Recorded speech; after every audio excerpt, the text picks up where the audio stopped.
Radio Rahim with Joseph Parker. We're here in Dallas, Texas, and I didn't think I'd be saying that the next time we spoke. It's been so long to be here talking to you in Dallas, Texas in 2020. I know.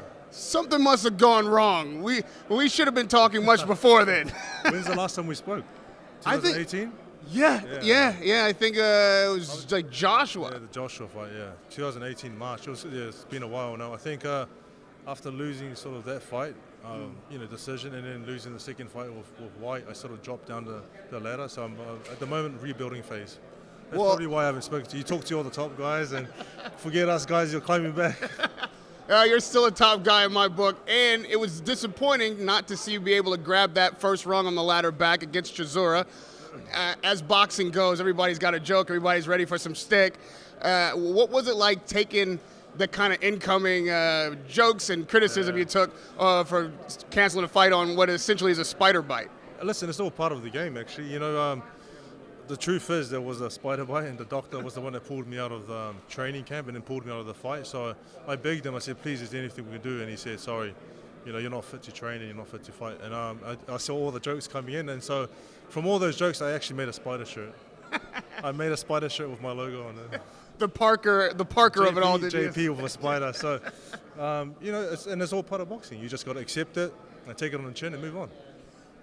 Recovering from that injury, which people again will scoff at, but talk about what it required to come back from the spider bite and get back into training and back on your grind to the point where you're ready for another serious fight. Yeah, I just took, the doctor said I needed time off, so I did. I took time off.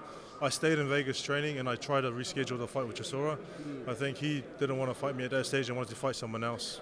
And so he didn't want to reschedule, and I flew back to New Zealand, took some time off, relaxed for a bit. Then I started training again once the doctor said I was fit to train again. So how do you think that this fight on Saturday, how much closer does that take you to your goal?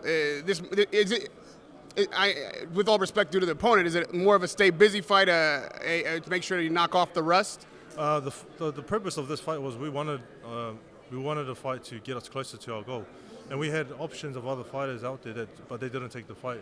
Example, Maurice Waugh, there was Helenas, Duhapis, Chris Areola, Erkin. A lot of them got the offer from what my team has told me and from what Matchroom has told me, but none of them took the fight. So I'm actually thankful that Shaunda Winter took the fight, and he's taking the fight because he's confident within himself and what he can do. One of the good friends of yours has made a huge leap in his career in being able to capture the WBC title for the first time. Obviously, we're talking Tyson Fury last Saturday against Deontay Wilder. Were you watching the fight live? And tell me about your reaction while the fight was going on. I was there live, and obviously he's a great friend of mine, and I was backing him to win. The whole week people were asking me, hey, who do you think's going to win? I keep saying Fury.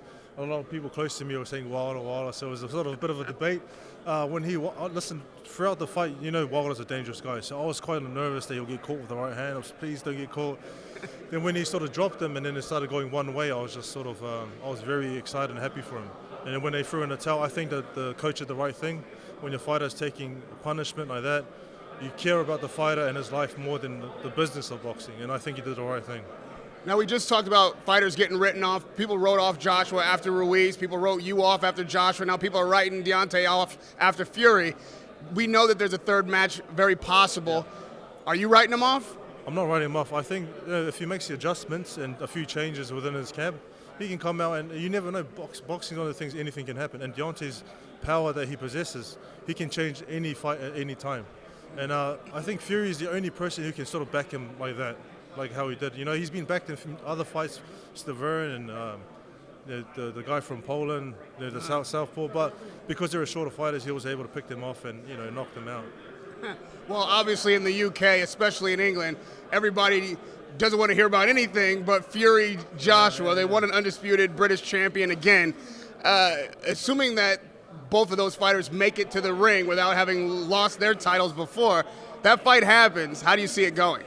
If that fight happens, I think the fight should happen because everyone wants to see who the best in our era is, the best heavyweight in our era. I see Fury winning that fight. I believe Fury is a better boxer and better fighter and just a lot better in the ring. The outlier always seems to be Dillon White. Yeah.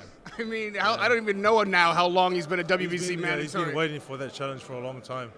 And I see him. He's been calling them out and wanting the fight to happen, and he hasn't been given the opportunity yet. So with fighters like that out there, do you see maybe yourself having an opportunity against Dillon White, or what? I've been trying to get a second fight with him, a rematch.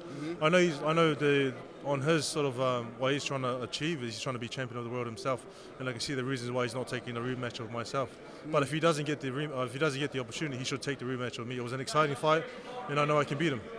And lastly, of the top heavyweights, obviously Tyson Fury just captured a belt. It's quite possible that some way down the line you might be looking across the ring at him. Yeah. How does that fight go? You never know what's. Listen, whoever I fight in the world, I back myself 100%. I know I can beat anyone if I have a good, if I train hard, work, stay dedicated, and I give it everything in the ring. Radio Rahim with Joseph Parker. Spider-Man. 2 years later. 2 years later, these superpowers will be on display this Saturday night. Radio Rahim with Joseph Parker.